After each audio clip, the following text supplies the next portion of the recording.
ஒரு தடவையாவது பார்த்துட்டு போயிடுறது. இதுக்கப்புறம் உன் ஆயுசுக்கும் உன் மாமாவை பார்க்க முடியாது.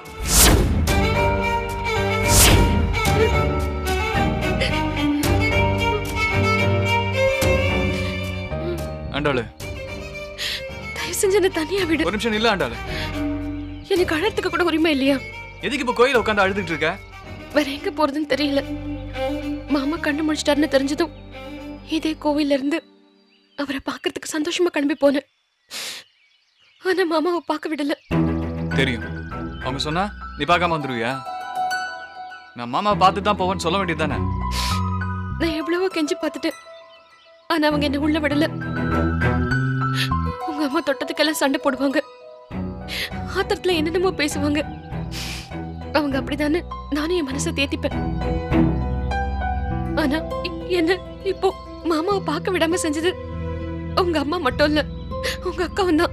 இல்ல ஆண்டாளு, உங்க அண்ணன் சக்தி மேல வீட்டுல இருக்கிற ஒவ்வொருத்தரும் பயங்கரமான கோவத்துல இருக்கும்.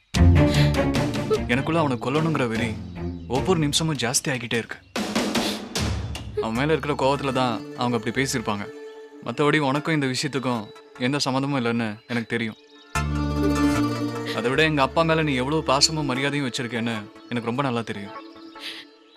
அவங்க ஆத்திரத்துல என்ன பேசுறோம்னு தெரியாம பேசியிருப்பாங்க. அதை நீ பெருசா எடுத்துக்காத. இல்ல, உங்க அக்கா அப்படி பேசல. அவங்க ரொம்ப தெளிவா நிதானமா யோசிச்சு ஒரு முடிவுக்கு வந்துதான் என்கிட்ட அப்படி பேசியிருக்காங்க.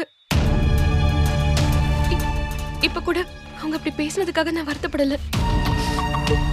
மாமாவை ஒரு தடவை கூட பார்க்க முடியாத பாவி ஆயிட்டேன்னு தான் என்னால தாங்க முடியல. ஆண்டாளு, என் மாமா இப்படி பண்ணதை என் அண்ணன் சொல்றதுக்கு எனக்கே அசிங்கமா இருக்கு. என் மனசுல எவ்வளவு கோவம் இருக்கு. எனக்கே இப்படி இருக்குன்னா அவங்க மனசு அப்படித்தானே இருக்கும். என்னால அதை புரிஞ்சுக்க முடியுது.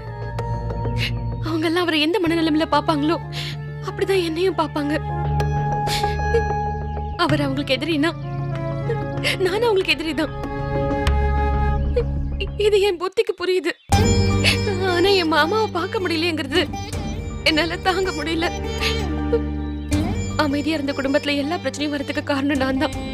என் ஒருத்தி சந்தோஷத்துக்காக இத்தனை பேரோட நிம்மதியை கெடுத்துட்டேன்.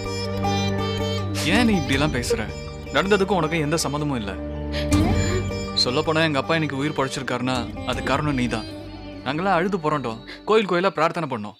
ஆனா நீ ஒரு நிமிஷம் கூட அவரை விட்டு போகாம பக்கத்துலயே இருந்த. பெத்த அப்பா மாதிரி அக்கறையா பாத்துக்கிட்ட. அப்பா மாதிரி என்ன, அவர் உனக்கு அப்பா தான். அவரும் உன்னை பெத்த மகளா தான் நினைக்கிறாரு. உன்னை வீட்டை விட்டு வெளியே போக சொல்றதுக்கோ அவரை பார்க்க கூடாதுன்னு சொல்றதுக்கோ இங்க யாருக்கும் உரிமை கிடையாது. அது உன் வீடு, அவரு உன் அப்பா. நீ எதை பத்தியும் யோசிக்காத, கண்ணை தொடச்சிட்டு வீட்டுக்கு போ. இல்ல அவர் உனக்காக கொடுத்த ஆஸ்பத்திரிக்கு போ. இவங்க என்ன உன்னை உள்ள விடாம துரத்துறது? அவர் வீட்டுக்கு வந்தோன்னு முதல்ல ஒண்ணுதான் கேட்பாரு. அவரே உன்னை உள்ள வர சொல்லுவாரு. நான் சொல்றேன்ல, நீ போ. இது பாரு, நீயே என்கிட்ட இதெல்லாம் பேசுற. உனக்கும் எனக்கும் இடையில எதுவுமே இல்லையே. பண்ணதெல்லாம் போதாதுன்னு திரும்பவும் ஒரு வாடி கெடுக்க வந்துட்டியா? இங்க பாரு, இப்ப இருக்கிற சூழ்நிலையில எனக்கு அதை பத்திலாம் யோசிக்க நேரமே இல்லை. உனக்கும் எனக்குமான பிரச்சனை அப்படியே தான் இருக்கு, என்னைக்குமே அப்படியே தான் இருக்கும். இப்ப நான் உன்னை வீட்டுக்கு போக சொல்றதுல கூட ஒரு சுயநலம் இருக்கு. எங்க அப்பாவை உன்னை விட யாரும் நல்லா பாத்துக்க முடியாது.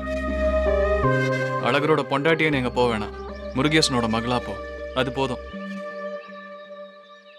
நான் சொல்றத சொல்லிட்டேன். போறதும் போகாதும் உன் இஷ்டம்.